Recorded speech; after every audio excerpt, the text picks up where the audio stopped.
You know what? I've got way too many games left to cover as Raisin reviews. Out of the 18 months of me torturing myself with garbage games, I've only reviewed about 9 of them which I consider unique specimen. I need to get my gaming going. Wait a minute. I've got an idea. I'm going to host my own sports week, but with my own twist. Instead of physically doing the sports myself, I'm going to play one sports game a week until Friday, which totals up to 5 games, and to torture myself even more, all of them will be LJN games. I've heard of their games and how utter shit they are, but I've never got around to reviewing them myself, until this week, where I'm going to be playing 5 of them, 1 per day.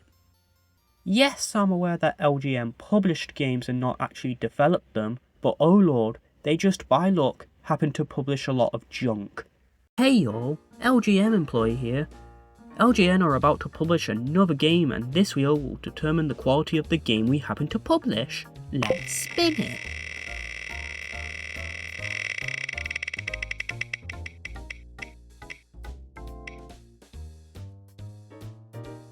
Guess we'll publish our LJN style shit once again. Okay, enough of me yapping, let this week begin already. What could possibly go wrong? To start this week off, I'll play NFL for the NES. The game released around September 1989 in North America, and it will be my representative of American football for this sports week. It's one of the most boring and slow experiences I've ever played. Okay, I don't know a single thing about American football. I know it has fans, but I'm not one of them. Even so, I wouldn't recommend this game to fans of American football at all. The gameplay is complete dog shit. Every player on that field might as well be a shuckle, cause holy crap, this game is so slow. Plus, you get halted every chance something happens, and it takes a while for the game to start up again, so that combined with the piss slow speed makes it even more unfun to play. Because I was halted constantly, I barely knew what I was doing, and I was getting humbled by the opposing team. I turned off the game after some time because of how bored I was. I know that American football in gaming shouldn't be this slow, since I have seen footage of another NES football game, Tecmo Super Bowl, and that was fast paced compared to NFL on NES, but of course LJN had to fuck it up with their distinctive LJN style. 1 out of 10, wall of shame you go. God damn, what an abysmal start to this sports week. But it's only Monday. I've still got 4 other days worth of sports games left, so there's still a chance. The game I'll be playing today is WWF Wrestlemania Steel Cage Challenge, the second to last WWF game that released on the NES. This one came out in 1992, and this one will be my representative of wrestling. I also know little to nothing about WWF-WWE, but I won't let that affect the game for me. This game is your average fighting game. Nothing groundbreaking, but I found it okay. I played as The Undertaker during my time with this game since I thought he looked cool in his portrait. Once I started the game, I initially didn't know how to take out my opponents, whilst they were taking me out with ease, but I figured it out. To pin down an opponent and take them out, you press down B. Not bad of a button combo, but you have to press them at the exact same time, otherwise it won't register as the pin move.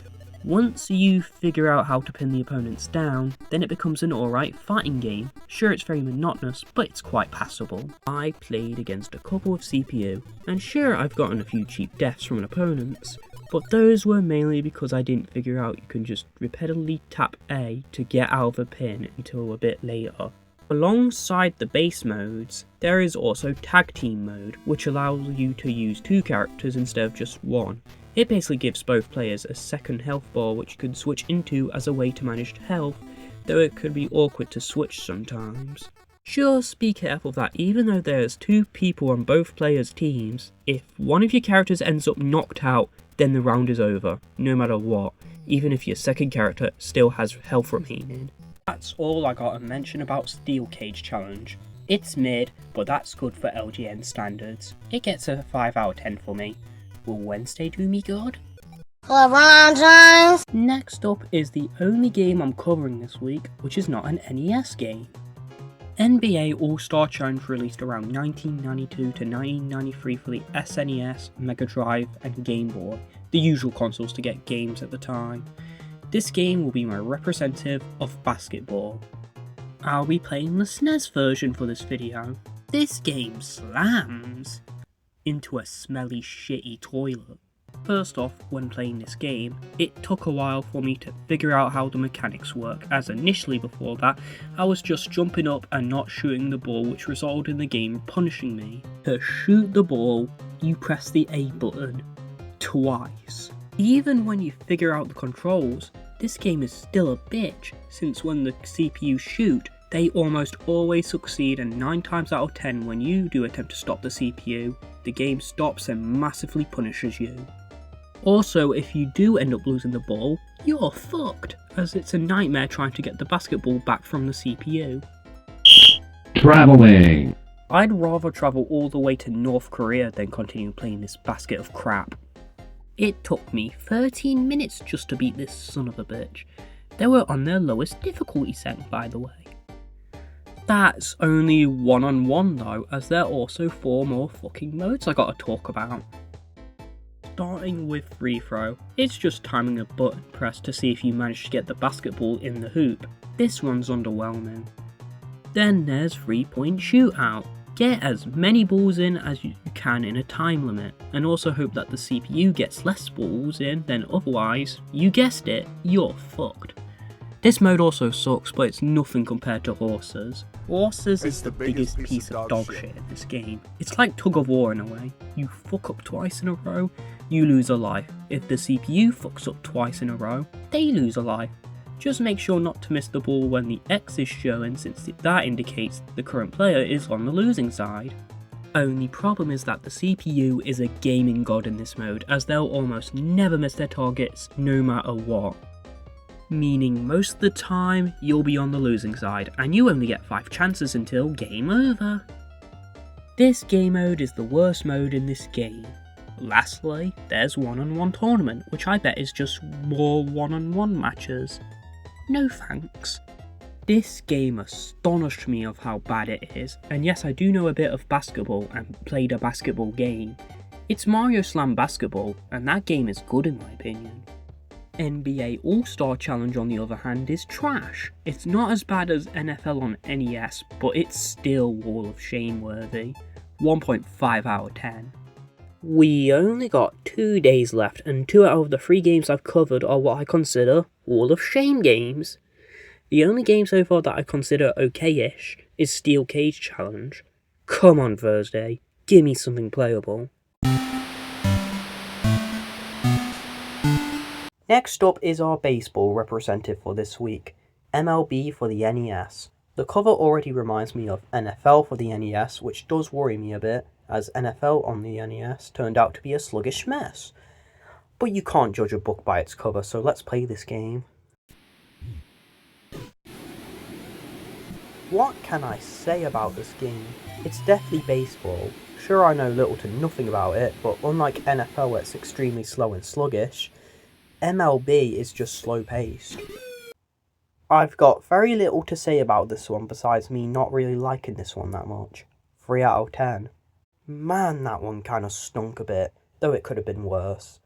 The only day left is Friday, and I'm hoping to end this off with a decent game. Final day, so I'll be covering something different but still fits well with the sports week, and is published by LJN. Gotcha the Sport released around November 1987 for the NES and is the first game I'm covering on this channel as a whole that requires a special gaming peripheral to properly function.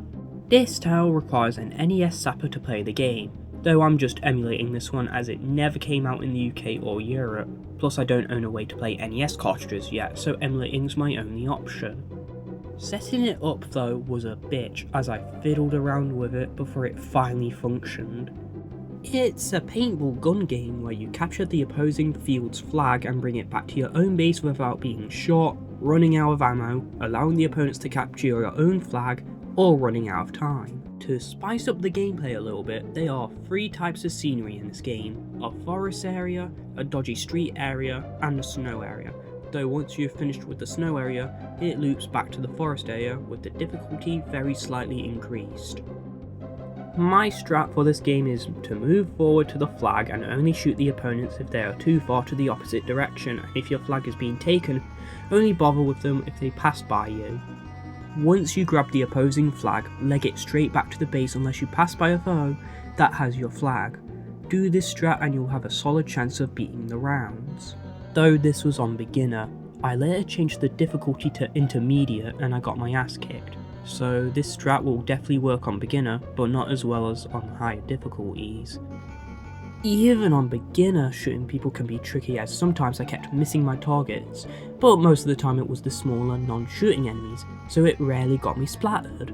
But overall, this game was actual decent fun. It's monotonous like Steel Cage Challenge, but it's passable, also like Steel Cage Challenge.